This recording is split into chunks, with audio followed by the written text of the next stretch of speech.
জাতীয় থেকে আন্তর্জাতিক, প্রান্তিক, জনপদ থেকে নগর, চারপাশে ঠিক কী ঘটছে এই মুহূর্তে তা নিয়ে আয়োজন এখন চারদিক। সঙ্গে আছি আমি জাহিদ হাসান। নতুন অর্থবছরের বাজেট বাস্তবায়নের স্বচ্ছতা বজায় রাখতে সব মন্ত্রীকে নির্দেশ দিয়েছেন প্রধানমন্ত্রী শেখ হাসিনা। মন্ত্রিসভার বৈঠকে এই নির্দেশ দেন সরকার প্রধান। সকালে প্রধানমন্ত্রীর সভাপতিত্বে তার কার্যালয়ে মন্ত্রিসভার বৈঠক অনুষ্ঠিত হয়। বৈঠকে রপ্তানি নীতি 2024 থেকে 2027 এই 4 বছরের জন্য খসড়া অনুমোদন দিয়েছে মন্ত্রিসভা। এই নীতিতে এখন থেকে পণ্যের নামের পাশাপাশি ইউনিকোডের বিধান রাখা হয়েছে। আর রপ্তানি আয়ের লক্ষ্যমাত্রা ধরা হয়েছে $110 বিলিয়ন। এছাড়া পদ্মা ব্রিজ অপারেশন এবং মেইনটেনেন্স কোম্পানির নামে শতভাগ সরকারি মালিকানাধীন কোম্পানি গঠনের প্রস্তাব অনুমোদন দেওয়া হয়েছে। মাদারীপুরের শিবচরে ইনস্টিটিউট অফ ফ্রন্টিয়ার টেকনোলজি নির্মাণের নীতিগত সিদ্ধান্ত নেওয়া হয়েছে। সোমবার বৈঠকে বিকেলে সচিবালয়ের মন্ত্রিসভার বৈঠকের বিস্তারিত জানান মন্ত্রিপরিষদ সচিব মাহবুব হোসেন। নীতি 2024 থেকে 27 এর খসড়া অনুমোদন, যাতে আমাদের রপ্তানিটা প্রতিযোগিতামূলক থাকে এবং রপ্তানিকারক যেন উৎসাহিত বোধ করে, সেই দিকে নজর দিয়ে গতকাল এর আগেরটাও সেরকম ছিল, এবারটাও সেরকমই করা হয়েছে। 1000 কোটি টাকা সম্বলিত সরকারি মালিকানাধীন, রাষ্ট্র মালিকানাধীন একটি কোম্পানি হবে। এই কোম্পানির মূল দায়িত্বটাই থাকবে পদ্মা সেতুর মেনটেন্যান্স এবং ওই যে টোল আদা টাদা যে করাগুলো আছে সেগুলো, মানে পুরো দায়িত্বটা সেখানে থাকবে। অর্থবছর শেষে তাক লাগানো রেমিটেন্স প্রবাহ। সদ্যবিদে 2023-24 অর্থ বছরে রেমিটেন্স এসেছে $23.91 বিলিয়ন, যা গেল 2 অর্থ বছরে প্রবাসী আয় ছাড়িয়েছে। এছাড়া জুন মাসে রেমিটেন্স যোগ হয়েছে $2.54 বিলিয়ন। এর আগে 2020-21 অর্থ বছরের জুলাইতে সবশেষ $2.59 বিলিয়ন আসে দেশে। ডলারের বিনিময় হার বাড়ার কারণে বৈধ পথে রেমিটেন্স পাঠাতে উৎসাহিত হচ্ছেন প্রবাসীরা। বছরের হিসেবে এগিয়ে আছে সদ্য সমাপ্ত 2 অর্থ বছর। গেল 2 অর্থ বছরে 2021-22 এবং 2022-23 রেমিটেন্স এসেছে যথাক্রমে $21.3 বিলিয়ন ও $21.61 বিলিয়ন। সেই হিসেবে 2023 ও 24 অর্থ বছরে রেমিটেন্স এসেছে $23.91 বিলিয়ন। এর আগে 2020-21 অর্থ বছরে সবশেষ $24.77 বিলিয়ন আয়ের রেকর্ড রয়েছে বাংলাদেশ ব্যাংকের হালনাগাদ তথ্য তাই বলছে।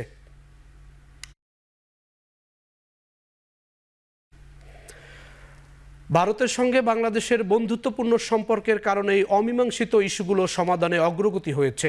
তবে পশ্চিমবঙ্গ রাজ্য সরকার আপত্তির কারণে তিস্তা পানি বন্টন চুক্তি বাধাগ্রস্ত হয়েছে বলে জানিয়েছেন আওয়ামী লীগ সাধারণ সম্পাদক ওবায়দুল কাদের। সোমবার বিকেলে দলটির 75তম প্রতিষ্ঠাবার্ষিকী উপলক্ষে তেজগাঁয়ে ঢাকা জেলা আওয়ামী লীগ কার্যালয়ের সামনে আলোচনা সভার আয়োজন করে ঢাকা মহানগর উত্তর। সভায় দলের সাধারণ সম্পাদক ওবায়দুল কাদের বলেন, প্রধানমন্ত্রী ভারত সফর ইতিবাচক অগ্রগতি হয়েছে, কিন্তু বিএনপি নেতারা কূটনীতির ভাষা বোঝে না। এ সময় দুর্নীতিবাজদের বিচারের আওতায় আনা হবে বলেও জানান তিনি। বঙ্গবন্ধু ওই মৈত্রী চুক্তি করেছিলেন বলেই আজকে শান্তিপূর্ণভাবে ছিটমহল বিনিময় হয়েছে। এখন কেন্দ্রের সরকার যদি মমতা না বলে, তাকে রাজি করাতে হবে। তিনি এতদিন না বলে আসছেন, তাকে হাঁ করাতে হবে। তা নাহলে ভারতের সংবিধানে আমরা অ্যালাউ করে না যে আমাদের সাথে ভারত সরকার তাদের রাজ্যকে বাদ দিয়ে চুক্তি করবে, এই সুযোগ নেই। জনগণকে বিভ্রান্ত করতেই ভারতের সাথে সমঝোতা স্মারক নিয়ে মিথ্যাচার করা হচ্ছে বলে জানিয়েছেন তথ্য সম্প্রচার প্রতিমন্ত্রী মোহাম্মদ আলী আরাফাত। সোমবার সচিবালয়ে সমসাময়িক বিষয়ে সংবাদ সম্মেলনে তথ্য প্রতিমন্ত্রী আরও বলেন, দীর্ঘমেয়াদে জনগণের লাভের জন্যই সমঝোতা স্মারক সই করা হয়েছে। তবে সমঝোতা এখন সমীক্ষা পর্যায়ে রয়েছে। সমঝোতা স্মারকে স্পষ্টভাবে অস্ত্র বহনে নিষেধাজ্ঞাও রয়েছে। বিদেশিরা বাংলাদেশের সমুদ্র বন্দর, বিমানবন্দর ব্যবহার করলে আর্থিক লাভ হবে এদেশেরই। যে কথাগুলি বলা হচ্ছে যে বাংলাদেশের বুক চিরে ভারতীয় ট্রেন এক প্রান্ত থেকে আরেক প্রান্তে যাবে, বুক চিরে যাওয়ার যে বিষয়টি, কিন্তু এই সমঝোতা স্মারকে এটিও বলা আছে যে ভারতের মধ্য দিয়েও বাংলাদেশের ট্রেন নেপাল এবং ভুটানে যাবে, এই সমঝোতা স্মারকে বলা আছে। এবং নেপাল এবং ভুটান থেকে বাংলাদেশের ট্রেন বা তাদের ট্রেন ভারতের মধ্য দিয়ে বাংলাদেশে এসে মংলা পোর্ট বা চিটাগং পোর্ট ব্যবহার করবে। তারা কিন্তু এখন কলকাতা পোর্ট ব্যবহার করে, অর্থাৎ আমাদের পোর্টগুলোকে আমরা লাভজনক করব। তাহলে কি আপনি বলবেন যে ভারতের নতজানু পররাষ্ট্রনীতি হয়ে গেল? তারা তাদের কলকাতা পোর্টকে বঞ্চিত করে বাংলাদেশের পোর্টকে লাভজনক করে দিচ্ছে। বিষয়টি কিন্তু আসলে আঞ্চলিক সহযোগিতার বিষয়।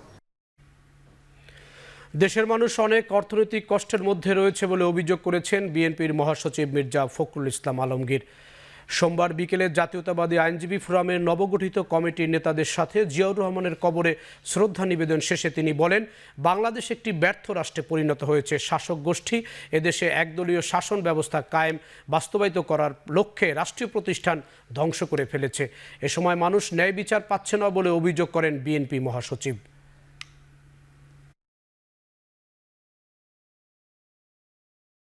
পার্টনারশিপে আমাদের কোনো আপত্তি নেই, কানেক্টিভিটিতে কোনো আপত্তি নেই। সেখানে বাংলাদেশ কি পেল সেটাই হচ্ছে প্রধান। আমরা তো এখানে কিচ্ছু পাইনি। আমাদের যে পানির হিস্সা, সেই হিস্সাটাতে আমরা পাইনি। তিস্তা নদীর পানি আমরা পাইনি। আমরা অন্যান্য অভিন্ন যে নদী আছে তার কোনো হিস্সা আমরা পাচ্ছি না। আমরা কোনো ষড়যন্ত্রের কথা বলছি না। আমরা বলছি সরকারি এই অবৈধ সরকার তারাই আজকে চক্রান্ত করছে যে বাংলাদেশকে পরনির্ভরশীল করে ফেলা। আগামী 15 জুলাই শুরু হচ্ছে ঢাকা বেইজিং রুটে সরাসরি ফ্লাইট। চায়না সাউদার্ন এয়ারলাইন্স সপ্তাহে 2 দিন 2টি করে ফ্লাইট চালাবে এই রুটে। 199 আসনের এয়ারবাস A321 দিয়ে চলবে নতুন এই রুট। সোমবার সন্ধ্যায় ফ্লাইটটির উদ্বোধনী অনুষ্ঠানে উপস্থিত হয়ে বিমানমন্ত্রী ফারুক খান বলেন, নতুন এই রুট ঢাকা বেইজিং সম্পর্ক আরও নিবিড় করবে। কক্সবাজারকে সিঙ্গেল ট্যুরিজম ডেস্টিনেশন করতে কাজ করছে সরকার জানিয়ে মন্ত্রী বলেন, খুব শিগগিরই কক্সবাজার কুনমিং ফ্লাইট শুরু হবে।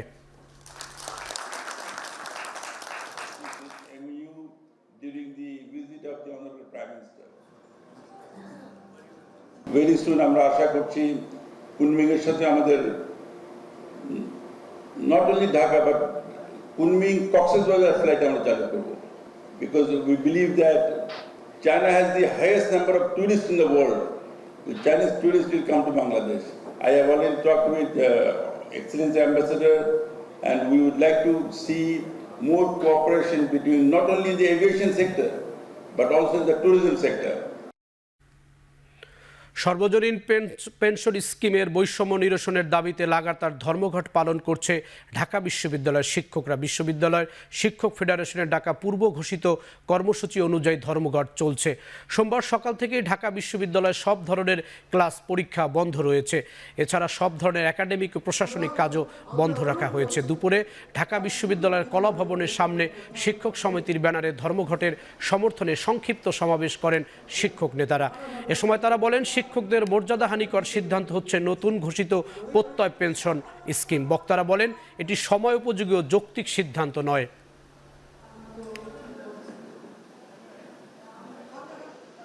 কারা ম্যাথমেটিক্যালি রং ক্যালকুলেশন করে শুভঙ্করের ফাঁকি দিয়ে কারা এই পাটিগণিতের ভুল তথ্য দিয়ে বোঝাচ্ছেন যে প্রত্যয় সার্বজনীন, প্রত্যয় আসলে বেনিফিশিয়ারি নট অ্যাট অল।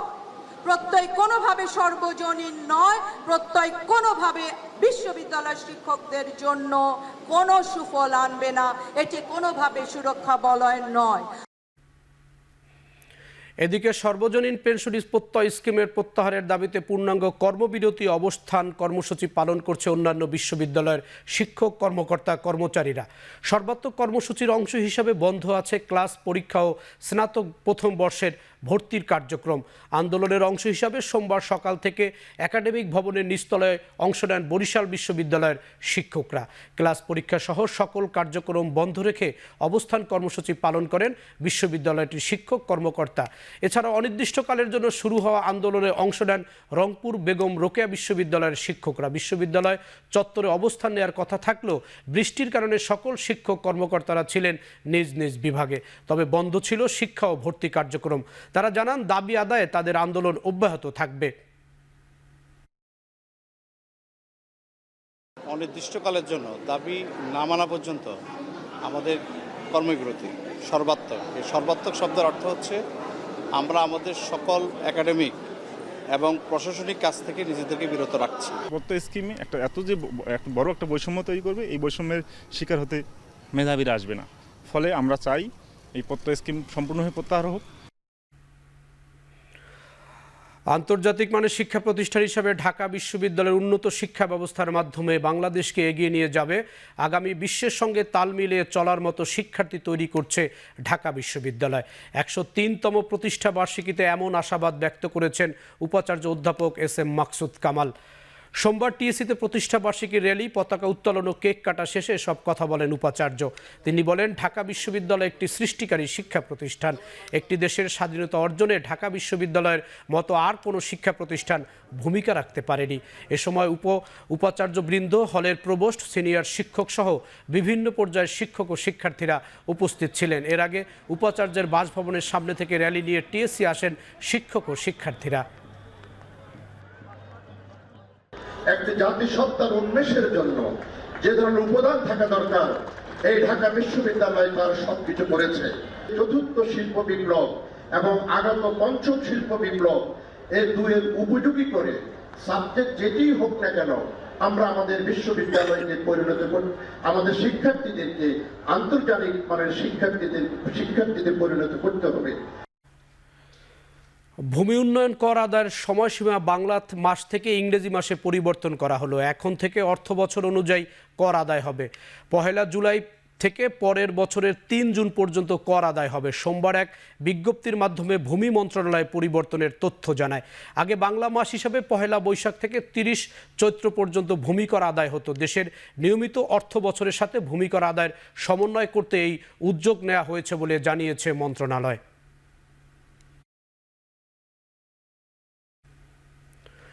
সদ্যবিদে 2023-24 অর্থ বছরে 68,600 কোটি টাকা রাজস্ব আহরণ করেছে চট্টগ্রাম কাস্টমস হাউস। বিদায়ী অর্থ বছরের লক্ষ্যমাত্রা পূরণে 9,000 কোটি টাকা ঘাটতি থাকলেও গত অর্থ বছরের চেয়ে 9.5% প্রবৃদ্ধি হয়েছে। এলসি জটিলতা ও ডলার সংকটের কারণে বাণিজ্যিক ও বিলাসপণ্য আমদানি কমায় রাজস্ব আদায়ে নেতিবাচক প্রভাব পড়েছে বলে মনে করছে কর্তৃপক্ষ। বিদায়ী বছরের লক্ষ্যমাত্রা ছিল 77,616 কোটি টাকা। এদিকে 2 বছর পর কন্টেইনার হ্যান্ডলিংয়ের চট্টগ্রাম বন্দরে 5.5% প্রবৃদ্ধি হয়েছে। বিদায়ী বছরে প্রায় 31,69,000 TEUS এর কন্টেইনার হ্যান্ডলিং করেছে বন্দর, আর কার্গো হ্যান্ডলিং করেছে 12,32,00,000 টন।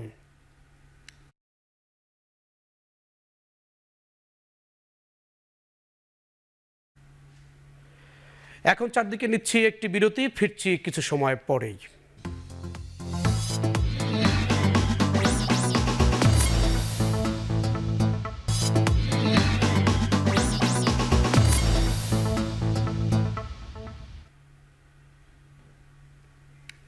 ফিরে এলাম বিরতির পরে। দেখছেন এখন চারদিক। রাষ্ট্রপতি মোহাম্মদ শাহাবুদ্দিনের কাছে পরিচয়পত্র পেশ করেছেন বাংলাদেশের নবনিযুক্ত গ্রিস, লিথুনিয়া ও মালাউইর রাষ্ট্রদূত। সোমবার সকালে বঙ্গভবনে পৌঁছালে প্রেসিডেন্ট গার্ড অব রেজিমেন্টের একটি চৌকস দল তাদের গার্ড অব অনার প্রদান করেন। পরে গ্রিস, লিথুনিয়া ও মালাউইয়ের রাষ্ট্রদূত রাষ্ট্রপতির কাছে তাদের পরিচয়পত্র পেশ করেন। নতুন রাষ্ট্রদূতকে স্বাগত জানিয়ে রাষ্ট্রপতি মোহাম্মদ শাহাবুদ্দিন বলেন, বাংলাদেশ বিশ্বের বিভিন্ন দেশের সঙ্গে দ্বিপাক্ষিক সম্পর্ক উন্নয়নের পাশাপাশি বহুপাক্ষিক সম্পর্ক উন্নয়নকে অগ্রাধিকার দেয়।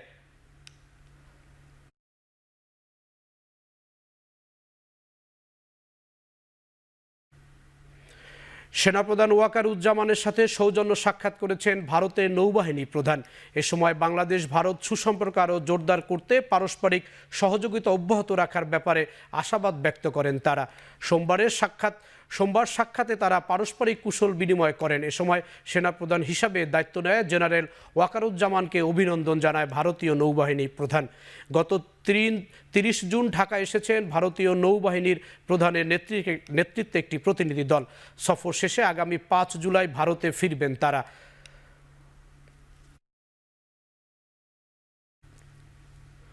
নৌবাহিনী প্রধানের সঙ্গে সাক্ষাৎ করেছেন ভারতের নৌবাহিনীর প্রধান। বনানীতে সদর দপ্তরে বাংলাদেশ নৌবাহিনী প্রধান অ্যাডমিরাল M নাজমুল হাসানের সঙ্গে সাক্ষাৎ করেন ভারতীয় নৌবাহিনী প্রধান অ্যাডমিরাল দীনেশ কে ত্রিপাঠী। সোমবার সকালে সেনানিবাসে অগ্নি অনির্বাণের পুষ্পস্তবক অর্পণ করেন ভারতীয় নৌবাহিনী প্রধান। এ সময় মহান স্বাধীনতা যুদ্ধে শহীদ সশস্ত্র বাহিনীর সদস্যদের স্মৃতির প্রতিও শ্রদ্ধা জানান তিনি। এর আগে তাকে গার্ড অব অনার দেন সেনা নৌবাহিনীর একটি চৌকস দল। পরে দুদেশের নৌবাহিনীর প্রধান পারস্পরিক কুশল বিনিময় করেন এবং দ্বিপক্ষীয় বিভিন্ন বিষয়ে আলোচনা করেন। সাক্ষাতে দুদেশের আঞ্চলিক সমুদ্র নিরাপত্তা, বন্ধুত্বপূর্ণ সম্পর্কের উন্নয়ন ও সমুদ্র বাণিজ্য রক্ষায় বহুপাক্ষিক সহযোগিতার বিষয়ে আলোচনা হয়।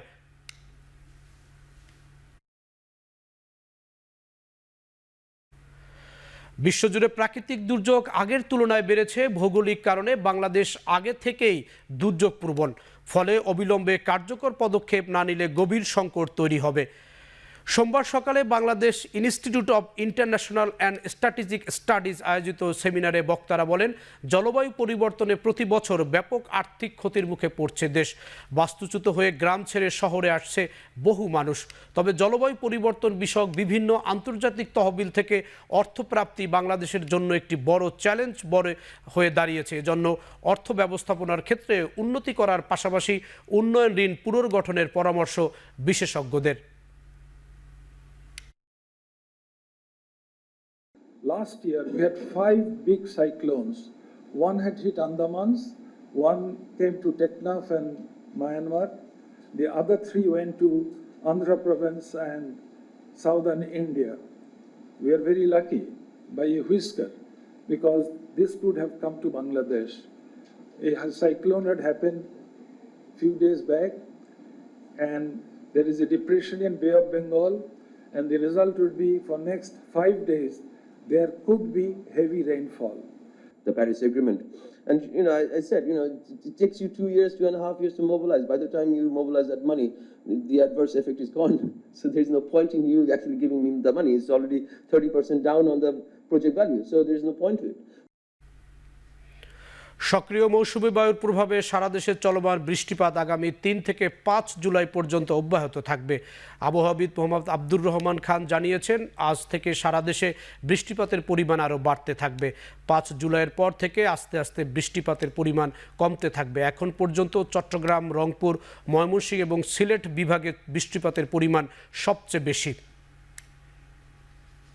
আরও 3-4 তারিখ পর্যন্ত এবং কোথাও কোথাও 5 তারিখ পর্যন্ত অব্যাহত থাকার সম্ভাবনা আছে। তারপরে কিন্তু বৃষ্টির পরিমাণটা, অর্থাৎ বৃষ্টির যে প্রবণতা, সেই প্রবণতা কিন্তু কোনো অঞ্চল থেকে আস্তে আস্তে কমতে থাকবে। চট্টগ্রাম বিভাগে এবং রংপুর বিভাগে, ময়মনসিংহ বিভাগে এইসব অঞ্চলে কিন্তু বৃষ্টির পরিমাণটা বেশি। ভারী বর্ষণের সতর্কতা বার্তা জারি করেছে। সেইখানে আমরা কিন্তু সিলেট বিভাগ সহ চট্টগ্রাম বিভাগে যে পাহাড়ি অঞ্চলগুলো আছে, ওইসব অঞ্চলে কিন্তু ভারী বৃষ্টির প্রভাবে পাহাড় ধসের সম্ভাবনা আছে। আমরা রোববার থেকে বৃষ্টিপাত অব্যাহত থাকায় সিলেট নদ নদীর পানি দ্রুত বৃদ্ধি পাচ্ছে, যার ফলে তৃতীয় দফায় আবারও বন্যার পরিস্থিতির অবনতি হয়েছে। পার্শ্ববর্তী উপজেলা গোয়াইনঘাটেও দেখা দিয়েছে বন্যার শঙ্কা। এদিকে টানা ভারী বর্ষণে জলাবদ্ধতা সৃষ্টি হয়েছে ফেনীতে। অবিরাম বৃষ্টিপাতে সিলেটের তৃতীয় দফায় অবনতি হয়েছে বন্যা পরিস্থিতির। নদ নদীর পানি দ্রুত বৃদ্ধি পাচ্ছে। সুরমা, কুশিয়ারা ও সারি নদীর পানি 3টি পয়েন্টে বিপদসীমার উপরে প্রবাহিত হয়েছে। গোয়াইনঘাট উপজেলায় পুনরায় বন্যার শঙ্কা দেখা দিয়েছে। আগামী 24 ঘন্টায় সিলেটে, সুনামগঞ্জে বন্যা পরিস্থিতির আরও অবনতি হতে পারে বলে আভাস দিয়েছেন বাংলাদেশ পানি উন্নয়ন বোর্ড। এদিকে টানা ভারী বর্ষণে ফেনী শহরে একাডেমিক রোড, রামপুরা, নাজির রোড সহ কিছু এলাকায় জলাবদ্ধতা তৈরি হয়। ভারী বৃষ্টি আর পাহাড়ি ঢলের কারণে বেড়েছে ফেনীর 3 নদী মুহুরী, কহুয়া ও সিলোনিয়ার পানি। বৃষ্টি হলে নদীর পানি আরও বাড়তে পারে। মৌলভীবাজারের একদিকে বাড়ছে সব নদ নদীর পানি, অন্যদিকে বাড়ছে বন্যা পরবর্তী পানিবাহিত রোগীর সংখ্যা। জেলায় এখনও পানিবন্দী প্রায় 2,93,000 মানুষ। এমন পরিস্থিতিতে জেলার হাসপাতালে বাড়ছে ডায়রিয়া সহ পানিবাহিত রোগীর সংখ্যা। সোমবার দুপুর 12টা পর্যন্ত গেল ঘন্টায় জেলায় ডায়রিয়া আক্রান্ত হয়েছেন 42 জন, আর অন্যান্য পানিবাহিত রোগে আক্রান্ত হয়েছেন 146 জন। এছাড়া 5টি উপজেলায় মোট আক্রান্তের সংখ্যা 2,500 ছাড়িয়েছে।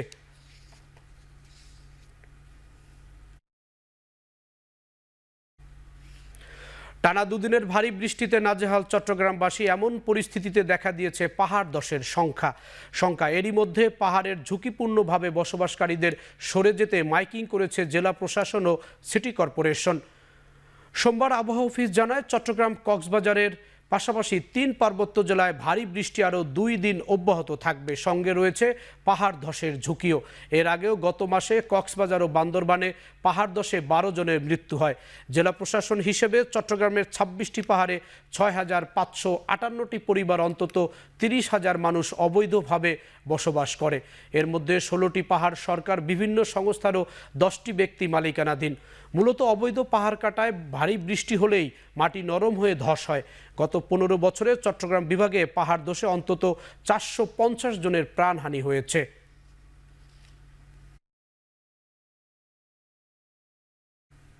টানা বর্ষণের কারণে পার্বত্য জেলা বান্দরবনে দেখা দিয়েছে পাহাড় ধস ও বন্যার শঙ্কা।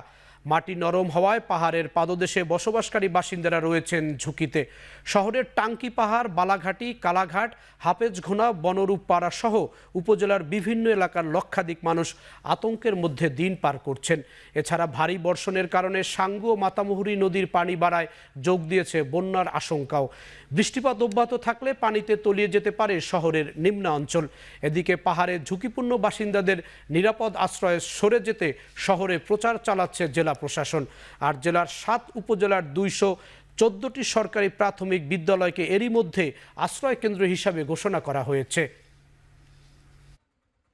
তো আমরা আমাদের সার্বিক প্রস্তুতি রেখেছি। ইনশাল্লাহ আপনাদের মাধ্যমেও জনগণকে জানাতে চাই, আপনার নিরাপদ আশ্রয়ে এখন থেকে একটু সরে যান, যেখানে আপনার নিরাপদ মনে হয়। যদি আপনি মনে করেন আশ্রয়কেন্দ্রে যান। যদি মনে করেন যে আপনাদের আত্মীয় স্বজনের বাড়িতে যাওয়ার প্রয়োজনীয়তা রয়েছে, সেটা নিরাপদ মনে করেন, সেখানেও আপনারা যান। তারপরও আপনারা ঝুঁকিপূর্ণ স্থান থেকে অন্যত্র সরে যান। আমাদের চেষ্টা আমরা চালিয়ে যাচ্ছি। অল্প বৃষ্টিতেই কুমিল্লার বিভিন্ন সড়কে তৈরি হয় জলাবদ্ধতা। এতে চলাচলে দুর্ভোগে পড়েন নগরবাসীরা। প্রতি বছর সড়ক ও ড্রেন নির্মাণে শত শত কোটি টাকা ব্যয় করে সিটি কর্পোরেশন। তবে বর্ষা এলেই বৃষ্টির পানিতে সৃষ্টি হয় জলাবদ্ধতা। মেলে না সেসব প্রকল্পের কোনো সুফল। এতে দীর্ঘমেয়াদে জলাবদ্ধতায় দুর্ভোগে পড়েন স্কুল কলেজগামী শিক্ষার্থী এবং কর্মজীবী মানুষেরা। এজন্য সিটি কর্পোরেশনের অপরিকল্পিত ড্রেনেজ ব্যবস্থাকেই দুষছেন স্থানীয়রা। বর্ষাকাল আসলে আমরা একরকম পানিবন্দী থাকি। পানি এখান থেকে সরে না, সর্বসময় পানি থাকে। ড্রেনের কালভার্ট সময় না, শুধু ময়লা, পানি যেতে পারতেছে না। এবং কি জলার ভিতরে যে জায়গায় পানি যেত ওই জায়গায় গ্যারেজ ট্যারেজ দিয়ে আসি, পাশাপাশি ড্রেন আসলে বিশাল 10 ফুট হয়ে গেছে, 1 ফুট। যাত্রীরও কষ্ট হয়, আমরাও কষ্ট হয়। তাছাড়া আমাদের গাড়ির তার তো সব ফেসফুস লাগিয়া শর্ট খাইয়া আগুন দিলে লাগা, আমরা তো বহুত কষ্ট করে গাড়ি টাইনা নিতে হয় এই পানি দিয়ে। এখন চারদিকে নিচ্ছে একটি বিরতি, ফিরছি একটু পরেই।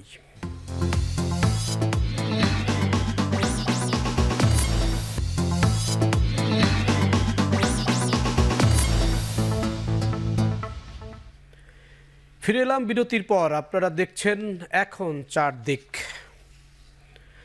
গত কয়েক বছর ধরে তাপমাত্রা বাড়ায় খামারে প্রাণীর মৃত্যু বাড়ছে। এই সমস্যার সমাধানে সিমেন্ট শিট ব্যবহার করে তাপমাত্রা কমানো যেতে পারে। সোমবার দুপুরে রাজধানীর ইআরএফ অডিটোরিয়ামে সবুজ নির্মাণ সিমেন্ট শিট যেভাবে বাংলাদেশের কৃষি অর্থনীতিকে রূপান্তরিত করেছে শীর্ষক কর্মশালায় পরামর্শে উঠে আসে এসব তথ্য। Economic reporters forum, Bangladesh cement sheet manufacturers association যৌথভাবে এই কর্মশালার আয়োজন করে। এ সময় বক্তারা বলেন, তীব্র গরমে খাবারের দুধ উৎপাদনও কমে যাচ্ছে। তাপ প্রবাহ প্রতিরোধে পোল্ট্রি ও ডেইরি খামারের শেডে সিমেন্ট শিট ব্যবহার গুরুত্বপূর্ণ ভূমিকা রাখবে। সিমেন্ট শিটিংয়ের যে ঘরটা আমরা তৈরি করেছি তার যে টেম্পারেচারটা, রূপের মধ্যে টেম্পারেচার এবং ফ্লোরের যে টেম্পারেচার, সেটা যদি কম্পেয়ার করে দেখা যায় যে 3 থেকে 4 ডিগ্রি টেম্পারেচারটা আমাদের, যে যদি আমি সিমেন্ট শিটটা তৈরি করি তার এনভায়রনমেন্টাল টেম্পারেচার, ইনসাইড টেম্পারেচারটা কম থাকে। যদি আমি কোরুগেটেড টিন বলি 41 ডিগ্রি সেলসিয়াস যদি হয়, তাহলে যদি কোরুগেটেড টিন হয়, আমরা যেটাকে টিএস বলেছি, তার দেখা যায় 46%। একটা সিমেন্ট শিটের ঘর যখন করি আমরা, আর তাই যদি আমরা ঢেউটুনের ঘর করি, দেখা যায় যদি কম্পারিজন করি, দেখা যায় কম্পারিজনে প্রায় 30,000 টাকা কম খরচ লাগে আমরা সিমেন্ট শিটের জন্য। শেডের টেম্পারেচার কমলে কি হবে, আমাদের উৎপাদন বৃদ্ধি পাবে, মুরগি খাবে বেশি, গরু খাবে বেশি এবং মর্টালিটি কম হবে। উৎপাদন বৃদ্ধি পেলে আমাদের উদ্যোক্তা যে খামার করছেন সে লাভবান হবেন, অ্যাজ ওয়েল অ্যাজ দেশবাসী ডিম, দুধ, মাংস উৎপাদন বৃদ্ধি পাবে। চট্টগ্রামের নগর পরিবহনে যুক্ত হচ্ছে এসি বাস সার্ভিস। প্রথম পর্যায়ে 10টি বাস নামাচ্ছে চট্টলা চাকা এক্সপ্রেস। 2 জুলাই থেকে নগরীর কাপ্তাই রাস্তার মাথা থেকে কটকর পর্যন্ত এই বাস সার্ভিস চলবে। সোমবার বিকেলে নগরীর আগ্রাবাদ হোটেলে ইছামতি হলে এ কার্যক্রমের উদ্বোধন করেন সিটি মেয়র রেজাউল করিম চৌধুরী। এ সময় সিএমপি কমিশনার, ট্রাফিক পুলিশের কর্মকর্তা, বিআরটিএ চট্টগ্রামের পরিচালক, চট্টলা চাকা এক্সপ্রেসের কর্মকর্তা সহ পরিবহন মালিক ও শ্রমিক নেতারা উপস্থিত ছিলেন। নতুন সার্ভিসের মাধ্যমে নগরীর পরিবহন খাতে আরও প্রায় 5 কোটি টাকা বিনিয়োগ এবং 50 জনের কর্মসংস্থান হয়েছে বলে দাবি চট্টলা চাকা এক্সপ্রেস কর্তৃপক্ষের। নতুন এই বাস সার্ভিসে আরামদায়ক ও ঝামেলাহীন যাত্রী সেবা নিশ্চিতে রাখা হয়েছে ই-টিকিটিং সিস্টেম ব্যবস্থা। একজন মালিক যদি একটা সুন্দর পরিবহন একই ভাড়া দিয়ে যদি রোডে চালাতে পারে, আর ওই মালিক কেন ওই পরিবহনকে ওইভাবে লক্কর মার্কা গাড়ি দিয়ে রোডকে কলুষিত করবে? যাত্রীদেরকে সেবা দেওয়ার নামে যাত্রীদের বরঞ্চ বিরক্তির উদ্বেগ করে। আমার মনে হয় এটা উদ্বেগের অভাব। এটা উদ্বেগ নিলে এটাকে সারানো যায়, এটা রুচির ব্যাপার। নিত্যপণ্যের দাম নিয়ন্ত্রণ ও মান তদারকিতে কুমিল্লা অভিযান চালিয়েছে ভোক্তা অধিকার সংরক্ষণ অধিদপ্তর। সোমবার দুপুরে নগরীর রাজগঞ্জ বাজারে মাছ, সবজি, ডিম, মুরগি, মাংস প্রসাধনীর দোকানে এই অভিযান চালান ভোক্তা অধিকার সংরক্ষণ অধিদপ্তর কুমিল্লার সহকারী পরিচালক আসাদুল ইসলাম। এ সময় মূল ভাউচার সংরক্ষণ না করায় নানা অনিয়মের অভিযোগে ডিম, মুরগি ও কসমেটিক্স ব্যবসায়ীকে সতর্কতামূলক 10,000 টাকা জরিমানা করা হয়।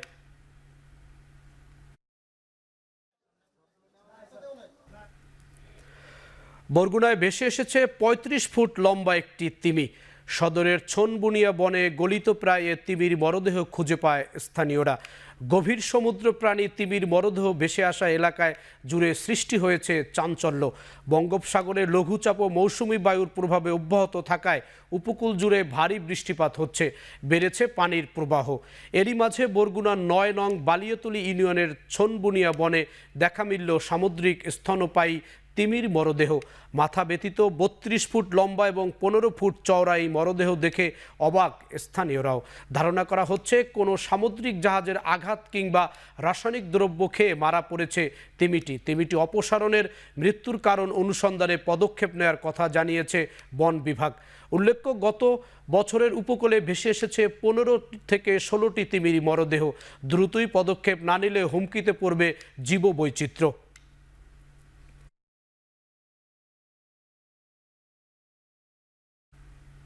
নোয়াখালীর বিচ্ছিন্ন দ্বীপ হাতিয়ায় চালু হলো নতুন মৎস্য ঘাট। শুকচর ইউনিয়নের সূর্যমুখী বাজারে প্রায় 2 একর জায়গায় নির্মিত এই মৎস্য ঘাটের উদ্বোধন করেন হাতিয়া উপজেলার চেয়ারম্যান আশিক আলী অমি। সংশ্লিষ্টরা জানান, দেশের বিভিন্ন অঞ্চল থেকে অসংখ্য জেলে মেঘনা নদীতে মাছ শিকার করে সূর্যমুখী ঘাটে বিক্রি করেন, কিন্তু এখানে কোনো মাছের আড়ত না থাকায় ন্যায্য মূল্য থেকে বঞ্চিত হচ্ছেন জেলেরা। সমস্যা সমাধানে এই মাছ ঘাট গড়ে তোলা হয়েছে, যেখানে মাছের সরাসরি ডাকের মাধ্যমে বেচাকেনা চলবে। এছাড়া এই ঘাটে নির্মাণ করা হয় বরফ কারখানা। হাতিয়ার বিভিন্ন স্থানে ছোট বড় মিলিয়ে অন্তত 40টি মৎস্য ঘাট রয়েছে, যেখান থেকে প্রতিদিন কয়েক লাখ টাকার মাছ বিক্রি হয়।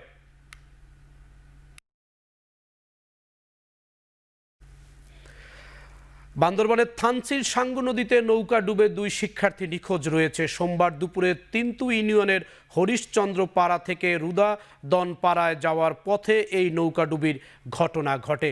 নিখোঁজ শিক্ষার্থীদের নাম পরিচয় এখনও পাওয়া যায়নি। স্থানীয়রা জানান, সোমবার সকালে থানচি উপজেলার তিন্দু ইউনিয়নের হরিশচন্দ্র পাড়া থেকে 4-5 জন লোক নৌকাযোগে রুনাদন পাড়ায় যাচ্ছিল। নৌকাটি পদ্মঝিরি এলাকায় পৌঁছালে পানির তোরে নৌকাটি ডুবে যায়। এ সময় অন্যান্যরা সাঁতার কেটে তীরে উঠতে সক্ষম হলেও ভেসে গিয়ে নিখোঁজ হয় 2 শিক্ষার্থী। নিখোঁজ 2 জন রুনাদন পাড়া সরকারি প্রাথমিক বিদ্যালয়ের 3য় ও 4র্থ শ্রেণীর শিক্ষার্থী বলে জানা যায়। ঘটনার সত্যতা নিশ্চিত করে বান্দরবান জেলা প্রশাসক শাহ মুজাহিদ উদ্দিন বলেন, থানচিতে নৌকা ডুবে 2 স্কুল শিক্ষার্থী নিখোঁজ হওয়ার খবর পাওয়া গেছে। খোঁজ নিয়ে বিস্তারিত জানার চেষ্টা চলছে বলে জানান প্রশাসন।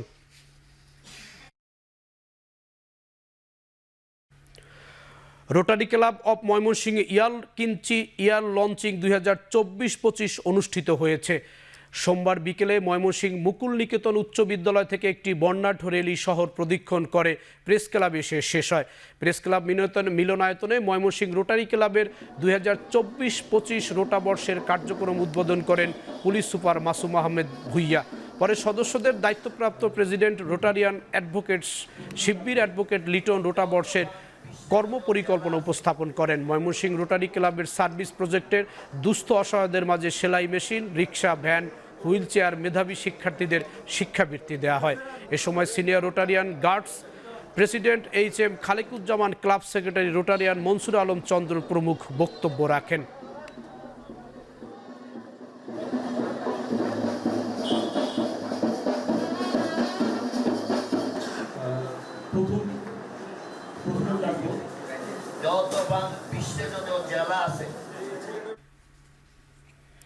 এখন চারদিকে নিচ্ছে একটি বিরতি, ফিরছি একটু পরেই।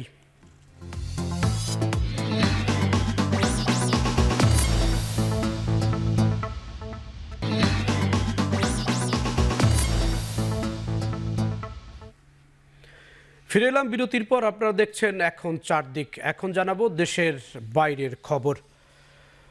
আবারও শক্তি সঞ্চয় করে 4 মাত্রার ঘূর্ণিঝড়ে পরিণত হয়েছে হ্যারিকেন বেরিল। এরই মধ্যে গ্রানাডার কারিকাউ দ্বীপে আছড়ে পড়তে শুরু করেছে ঝড়টি। রোববার রাতে কিছুটা শক্তি কমে গেল, আবারও প্রলয়ঙ্কারী ঝড়ে রূপ নিয়েছে বেরিল। উপকূলের দিকে ধেয়ে আসছে ঘন্টায় 150 মাইল বেগে। উইন্ডওয়ার্ড দ্বীপপুঞ্জের বেশ কিছু অঞ্চলে প্রচণ্ড বাতাস বইছে। স্থানীয় কর্তৃপক্ষ সতর্কতা জারির পর শত শত মানুষ অবস্থান করছে আশ্রয় কেন্দ্রগুলোতে। বন্ধ আছে দ্বীপপুঞ্জের বিমান চলাচল। এখন পর্যন্ত কেউ হতাহত না হলেও সতর্কতা অবলম্বনের পরামর্শ দেয়া হচ্ছে।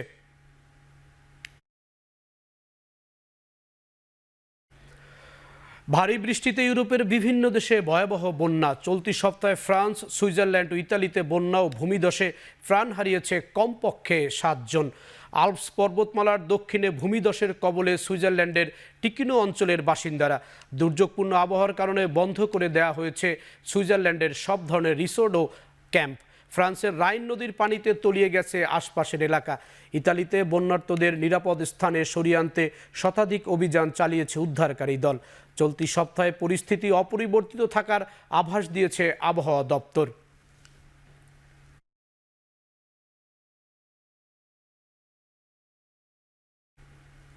জনমত জরিপের মতো ফ্রান্সের পার্লামেন্ট নির্বাচনে বুথ ফেরত জরিপেও দাপট দেখাচ্ছে ন্যাশনাল র্যালি।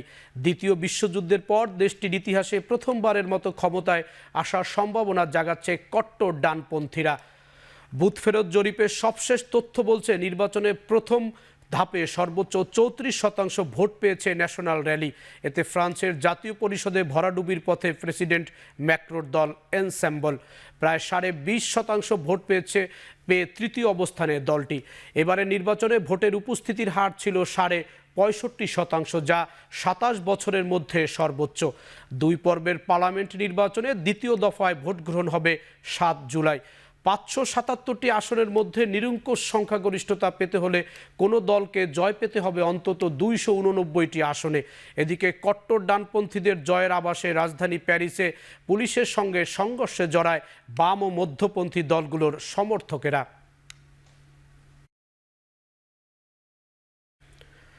$470 কোটি বিমানের যন্ত্রাংশ নির্মাতা প্রতিষ্ঠান স্পিড অ্যারো সিস্টেম কিনে নিচ্ছে মার্কিন বিমান নির্মাতা প্রতিষ্ঠান বোয়িং। বোয়িং জানায় মোট $830 কোটি চুক্তি হচ্ছে। প্রতি শেয়ারের জন্য $37 দিতে সম্মত হয়েছে বোয়িং।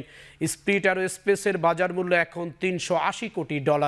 চলতি বছর বোয়িংয়ের বিমানে যান্ত্রিক ত্রুটি দেখা দেওয়ার পর এই সিদ্ধান্ত নিয়েছে কর্তৃপক্ষ। বোয়িংয়ের পাশাপাশি এয়ারবাস স্পিড অ্যারো স্পেস থেকে বিমানের যন্ত্রাংশ কেনে। চলতি বছরেই বোয়িংয়ের প্রধান নির্বাহীর দায়িত্ব ছেড়ে দিচ্ছেন ডেভিড কালহন।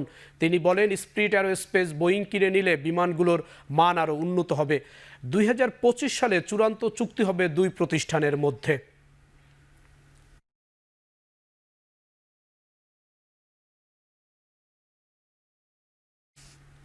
2024 সালে এখন পর্যন্ত এশিয়া প্রশান্ত মহাসাগরীয় অঞ্চলের সবচেয়ে ভালো অবস্থানে রয়েছে তাইওয়ানের শেয়ার বাজার। আর্টিফিশিয়াল ইন্টেলিজেন্স উন্নয়নের ভালো অবস্থানে থাকায় এখন পর্যন্ত তাইওয়ানের পুঁজিবাজার একটি সূচক 28% বেড়েছে। তাইওয়ানের সেমিকন্ডাক্টর প্রস্তুতকারক প্রতিষ্ঠানের শেয়ারের দর বছরের প্রথমার্ধে 63% বেড়েছে।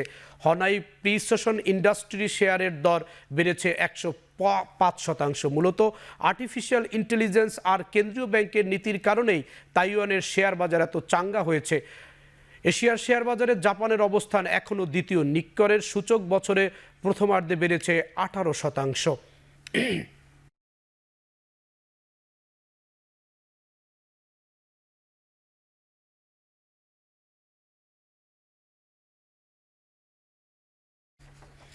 জাপান, দক্ষিণ কোরিয়া আর যুক্তরাষ্ট্রের যৌথ সামরিক মহড়ার মধ্যে দুটি স্বল্পপাল্লার ব্যালিস্টিক ক্ষেপণাস্ত্র ছুড়েছে উত্তর কোরিয়া।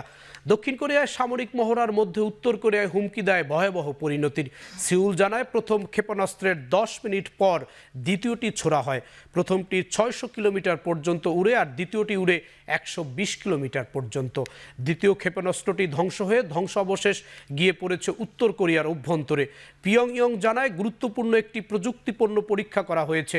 এর একদিন আগে 3 দেশের যৌথ সামরিক মহড়ার পর এই জোটকে ন্যাটোর এশিয়ার সংস্করণ বলে উল্লেখ করে পিয়ংইয়ং। সর্বোচ্চ নেতা কিম জং উনের সময়কালে পরমাণু হামলার সক্ষম ক্ষেপণাস্ত্র প্রস্তুত আর পরীক্ষা করছে উত্তর কোরিয়া।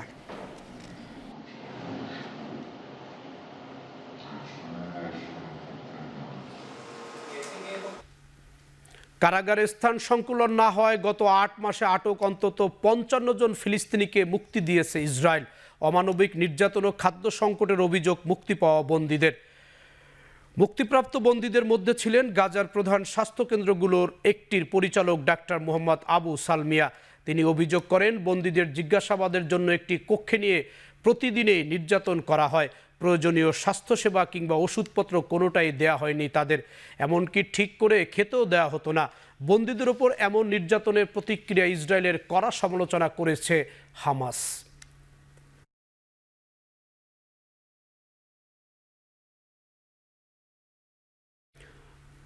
তুর্কির ইজমির শহরের একটি রেস্টুরেন্টে গ্যাস সিলিন্ডার বিস্ফোরণে অন্তত 5 জনের প্রাণহানি হয়েছে, আহত আরও 63 জন।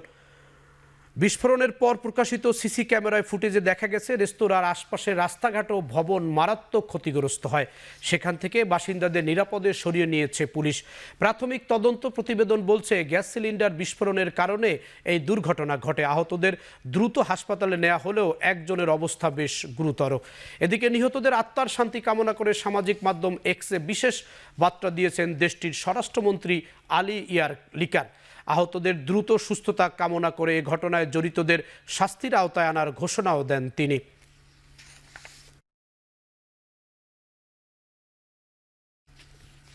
মিয়ানমারের নির্ধারিত দামের চেয়ে অতিরিক্ত দরে চাল বিক্রির অপরাধে 11 জনকে গ্রেফতার করেছে দেশটির সেনাবাহিনী। সোমবার জান্তা সরকার জানায় চাল বাণিজ্যে সম্পৃক্তদের মধ্যে একজন জাপানি নাগরিক। অভিযোগ উঠেছে তারা নির্ধারিত দরের থেকে 31 থেকে 70 গুণ বেশি দামে চাল বিক্রি করেছে। দেশের অর্থনীতির অচল অবস্থার মধ্যে চলমান সংঘাত সহিংসতার মধ্যেই এই ঘটনা ঘটে। 2021 সালের ফেব্রুয়ারিতে গণতান্ত্রিক সরকারকে হটিয়ে জান্তা সরকার ক্ষমতা গ্রহণের পর থেকে দেশটির অর্থনীতি এখন বিপর্যয়ের দ্বার প্রান্তে। মুদ্রার অবমূল্যায়ন, শ্রমিক সংকট, দারিদ্র্য আর নিরাপত্তার অভাবে দেশটিতে ব্যবসা পরিচালনা করা কঠিন হয়ে পড়েছে।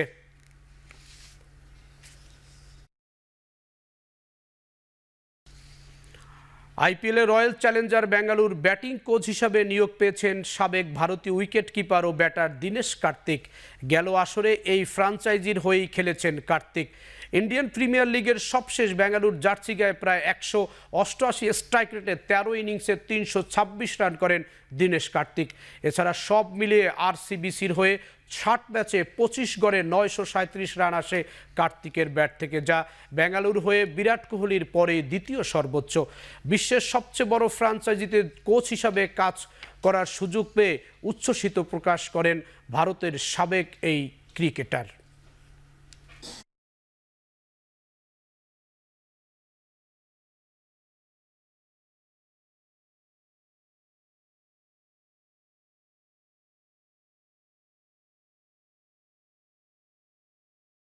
শেষ করছি এখন চারদিক। এখন টেলিভিশন ওয়েবসাইট দেখতে ভিজিট করুন এখন টেলিভিশনের facebook.com/এখন টিভি, ইউটিউবে এখন টেলিভিশন ভিজিট করুন এখন./tv।